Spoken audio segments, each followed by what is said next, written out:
What's up, y'all? My name is Bella Dee, and I'm the founder of Books for Crookz Book Club. Today, we're going to be reading one of my favorites, Finding Freedom by Jarvis J. Masters. So this book has little short stories, so I'm going to read one to y'all real quick, but salud. We're going to start with Pablo's wish. I knew something wasn't right when I left my cell that morning to go to the yard. It was nothing more than a feeling. A convict's instinct. Perhaps I observed the strange maneuvering of some other prisoners also making their way down to the lower yard for 3 hours of exercise time. I had been in San Quentin less than 2 years, but by then I had seen more than enough to realize I had passed through the lower yard gate, that a hit was going to come down. Someone was going to be stabbed. It was no business of mine. I went about the yard, taking in some air before getting into my daily routine of playing a few games of dominoes and then jogging several laps around the yard.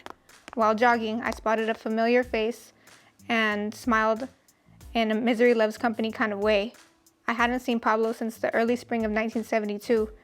In those days, we had both been juvenile delinquents who had always showed up in the same corridors of juvenile hall. We liked it there.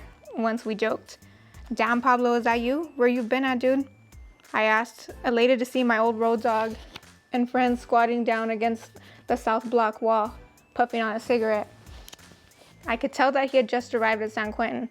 Didn't know his way around the exercise yard. He seemed nervous. "Hey, Jarvis," said Pablo with an obvious surprise. "How you been doing, man? Shit, I haven't seen you in ages. I thought you were dead. How long has it been? 10, 15 years? "Yeah, it's been about that long," I smiled. "Man, I've been here for almost 2 years now, but what about you? Where you been? The last time I seen you, we both were in juvenile detention for stealing a pack of cigarettes. You remember that?" "Yeah, I remember," Pablo said, grinning. "We crawled out the dormitory that one night and got caught trying to steal a pack of caramels out of the counselor's shirt when we thought he was sleeping." Pablo laughed. "Man, since then I've been all through this rat hole system. I did a little county camp after I seen you. Then I did a few years in California CYA. I hit the big time after that. Man, straight to the penitentiary. This is my 4th time in the joint, plus I did 5 years for the feds in Lompoc." "How much time do you have now?" Pablo was silent. The cigarette in his mouth began to puff like a hot chimney. His face twitched with fear. Then his eyes fixed on the prison yard, he answered, "Well, Jarvis, I estimate 2 hours tops." "Damn, Pablo, what's going on?" I asked.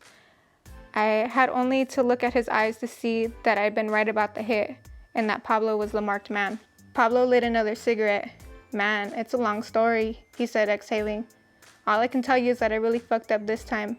I've gotten into something I can't get out of, and I know they're coming for my head before I leave this yard, so it's best you don't know." "What can I do to help?" "Man, there isn't really nothing you can do. Just reach into my coat pocket," he said, trying to even hide from me the weapon he slipped up his sleeve. "There's an envelope with an address and a photograph of my little girl Alice inside. She's my heart. If anything happens to me today, Jay, do me this favor and write to her. Tell her that I love her. Tell her something sweet for me." "Aw, man, you know I'll do that for you. But what can I do now? Pablo, talk to me. I'm willing to stand here and go down with you." "No. Jay, this is not your fight. We'll both die, man, if you hang around much longer. This is some real ass shit I'm caught in, and if it goes down, I want to be by myself. Don't worry about me. I'm going down with a fight, and they'll know it. And they know it." I didn't know what to say. Pablo held out his hand and began laughing as we shook. "Man, I sure wish I could have ran into you a lot sooner without all this other shit happening. We must have a million things to talk about, huh? But now isn't the time. I'm serious, Jarvis. You have to get away from me before it's too late." My friend stared at me with certainty. It was hard to walk away from Pablo, the last thing I wanted to do, but I left him with the smell of violence in the air. I walked as far as I could, trying to contain myself until I got to the opposite side of the yard. I didn't want to see what would happen. Almost an hour passed, and then all the nerves in my body quivered at the sound of prison alarm shrieking like an out-of-control bullhorn on the lower yard. I heard rapid gunshots, and the shots came from a lower gun tower not far from where I talked with Pablo.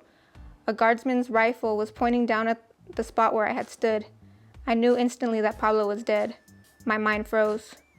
It was days later, after the prison came off of a major lockdown that kept all of us confined in our cells for investigation, when I found out what had happened. Pablo had been stabbed 18 times and shot once in the thigh by one of the tower gunmen. He was pronounced dead at the prison hospital. A friend who had witnessed the stabbing told me he was crazy. He never stopped fighting. They told him to stop, but he kept going. It was like he was chasing death, and it wasn't going to stop no way until he caught it, until he rode it on out of there. A week later, I lay in my bunk trying to find words for Alice. I wanted to write a beautiful letter saying what I thought her father had wanted to express.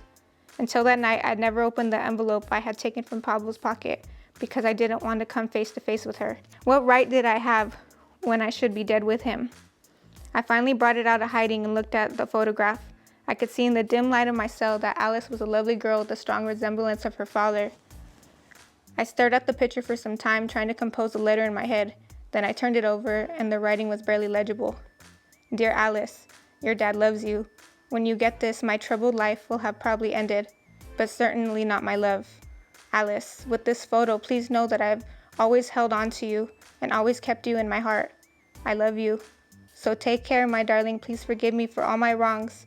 I wasn't a real father to you. Love, Pablo. Pablo had already said it all.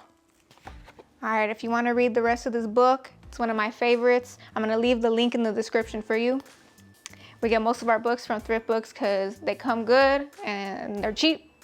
And who can beat that? So I'll have that for you right here. All right, thank you for watching. You can follow me at bbx.951. You can follow the book club at Books for Crookz on Instagram.